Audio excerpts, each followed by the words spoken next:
Right, let's get this out of the way here. If you are new to From the Top Rope, hit subscribe because I'll be covering a lot of wrestling content over WrestleMania weekend, multiverse of matches from Impact, Ring of Honor, Supercard of Honor, and both nights of WrestleMania will be covered on this channel, so hit subscribe right now.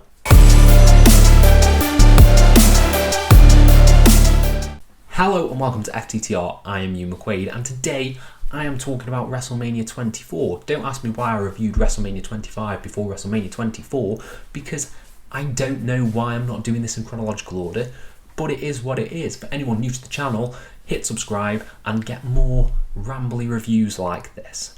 But this video, I will be going step by step through WrestleMania 24, a retro review, if you will. I've run down the card, tell you my thoughts on every angle, how it holds up today. Simple stuff, simple review stuff. Shall we just get straight into it, starting with the pre-show, in which we've got a Battle Royal won by Kane. Bit lumbering this, but it is what it is. It got Kane on the main card, who then went on to face Chad Guerrero for the ECW Championship, which we will get to later. Then we got the opening. We saw the stadium in all its glory. It is beautiful, absolutely beautiful. Florida is. I really like that stadium. Hope it doesn't rain. John Legend sang America the Beautiful. It was all nice. I like a bit of John Legend. But then we got into the opening match, which I could have sworn was the Money in the Bank match. It is not. It is Finlay versus JBL in a Belfast Brawl. This match is class. Like, I did not expect this match to be as good as it was going back, but there are some sick moments in here. Highlight is JBL yeeting, absolutely yeeting a trash can at Hornswoggle and taking the poor man out.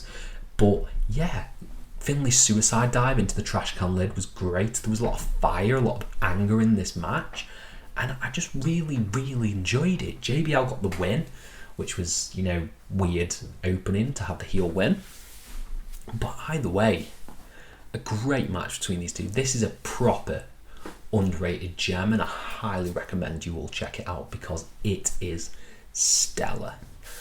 Then we moved on to the Money in the Bank ladder match, which had MVP, Shelton Benjamin, Chris Jericho, John Morrison, Mr. Kennedy, Carlito, and CM Punk. This is one of the strongest WrestleMania Money in the Bank matches, easily.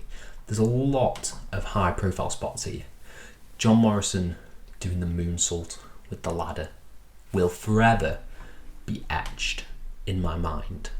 You've got Shelton Benjamin, again, just doing crazy things. You've got this Tower of Doom sunset flip spot. I don't even know how to describe it. It's crazy.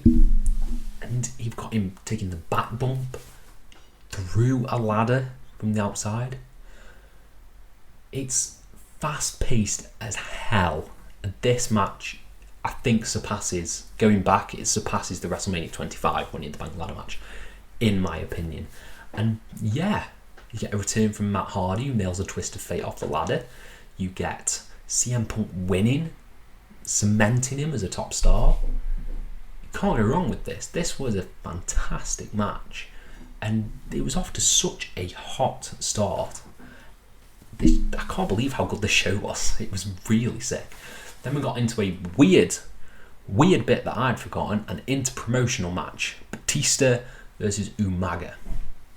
Again, this match over-delivered, because you get Umaga, who is one of the most underrated big men in WWE history, against Batista, who is a great wrestler in general. And you just put them together and it's like King Kong versus Godzilla. And it was great. It went longer than I thought. Batista sort of botched the powerbomb at the end, the Batista bomb. But it was really solid stuff. Really hard hitting was this match. And yeah, I'd highly recommend going back to check this out. This is another underrated gem that will be lost into time. I forget why Teddy Long and William Regal were having this interpromotional feud at WrestleMania when there's a perfectly good Survivor Series right there. But it is what it is. weird storytelling. Teddy Long won, SmackDown won. And yeah, great match. And the show was just running on all cylinders. The only thing I forgot to talk about, Kim Kardashian is the host. Really? Again, something that slipped my mind. Okay, I'm rambling a bit here. I'm sorry. This should have been a bit more structured. But let's lump all the skits together. The backstage skits, the weird ass Florida sort of promotional thing. They were weird. They were really strange. Mr. Socko and Snoop Dogg in particular is going to be burnt into my memory for the rest of time, because I have no idea what happened. Absolutely no clue. And Kim Kardashian sort of just reacting to this very stoically. It's so weird. It was so weird. It was such a weird sort of angle, and then you get Batista sort of stealing someone's girl on the beach, and Carlito being attacked by a fake pigeon.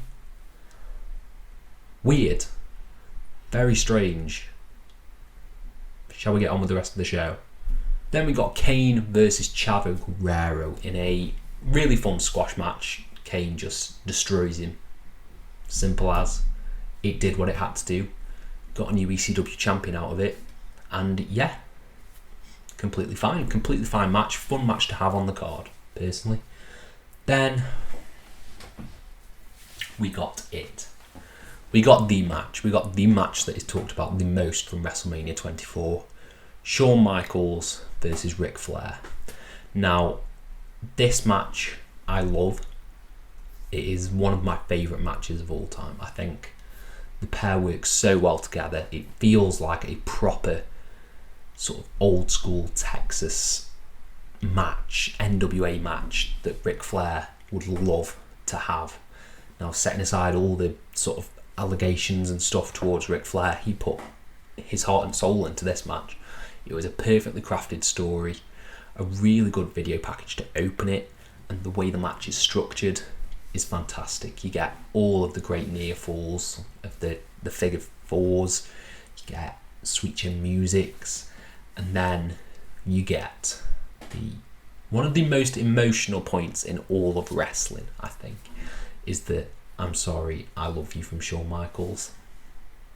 Makes me tear up, and it's just incredibly powerful. It's an incredibly powerful moment, not just in wrestling, but in sports and media in general. I absolutely love this match. It's one of my favourite matches of all time. And if you haven't seen this match, come on. What are you doing? Just watch it. It's on the network. Do it. Then we got, from a really, really high point to the lowest of lows, the women's division of 2008/2007. We got the Playboy's Bunny match. Beth Phoenix and Melina versus Ashley and Maria. Props to them all. They put in 100%, but this was more about Santino Marella and Jerry Lawler than it was about the women. I don't know. I feel like every time I review pay-per-views of this era, it's the same thing, and it will be the same thing, as that these women were not being utilised properly. They were in a goddamn Playboy match. It's sad. And then we got the triple threat. We got Triple H versus Randy Orton versus John Cena. This match, again, over-delivered for me, apart from a terrible entrance for Cena. Absolutely terrible. It was really, really fun. I really liked some of the spots between Orton and Cena. I thought they worked really well together. Well, obviously they do, because they've had a million matches together, but they worked really well together. This was structured a bit more interestingly than the triple threat of WrestleMania 25. It felt like they were all more involved in each other's stories than just one rolled out the ring, the other one rolled out the ring. It was Cena and Triple H against Orton for the majority of this match, and I really liked that. You got a fun Tower of Doom spot, and then you got the finish, which I really loved. Let me tell you a personal anecdote about this match. So I was watching this match with my partner, with my girlfriend, who doesn't really like professional wrestling, when Triple H pinned Cena and it was 1-2 and Orton ran and punted Triple H in the head, pinned Cena, she absolutely loved it. She was laughing. She was like, that's a really great finish. And I agree. I think it was one of the stronger finishes of that era, to be honest. I think it goes really under the radar, the punt to the head and then the cover. But yeah, I really like that finish. I thought it ended really strong, especially considering they were putting over the whole night. They had these people texting. No one thought Orton was going to win. And he did. It was really great. Really great finish. Really good feud. Really great match. Then we went into something that wasn't so great. Floyd Mayweather versus The Big Show in a celebrity match, which was piss boring. Oh my god, this was like watching paint dry. This is honestly one of the biggest lowlights of the show. It was so boring and it felt like it went on for ages, ages and ages. And then Floyd Mayweather won by knockout. It was boring, really boring. Big Show picked him up a few times. Mayweather at least took a few bumps, but nothing special here whatsoever. Dragged the show down.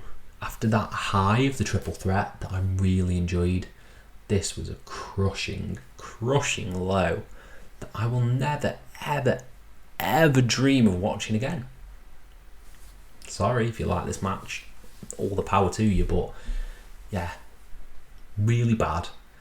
But we ended the night strong. We ended the night with The Undertaker versus Edge. A great main event. Went about 25 minutes, focused on Edge working over the leg of The Undertaker. And yeah, it was a really great Undertaker match. This was in that period of time, the I-Class. You know, it's WrestleMania 23, his match with Batista, all the way probably to CM Punk. In that era, he just had incredible matches. I think it's when he has the tights. When he has the tights and sort of the leotard get-up, that's when Undertaker was his best, by far. And he put on an absolute clinic here with Edge. I thought it was terrific. They got a lot in, but it was methodically paced, but it told a story, but it was just so good. I think it's an underrated match in Undertaker's Mania catalogue. I don't think it's as strong as the Michaels match after, and I don't think it was as strong as the Batista match before, but as a filling to a sandwich, to an Undertaker sandwich, I don't want to think about that. It was great. It was a really great match and a great main event. Send the fans home happy with Undertaker winning the title. Fantastic. Overall, this show, I think, is one of the strongest Manias. I really do. I think, you know, you've got the blip of the Divas match and the Floyd Mayweather match, but every other match is solid at least. Solid. 4 out of 5 from me for this show. I would highly recommend you check this out if you haven't. Don't let it slip under the radar like it does seemingly for a lot of people, because I didn't see it get enough love. Let me know your thoughts on WrestleMania 24 down in the comments below, and I will try and reply to every single one of you. Thank you all ever so much for your support, and have a nice day.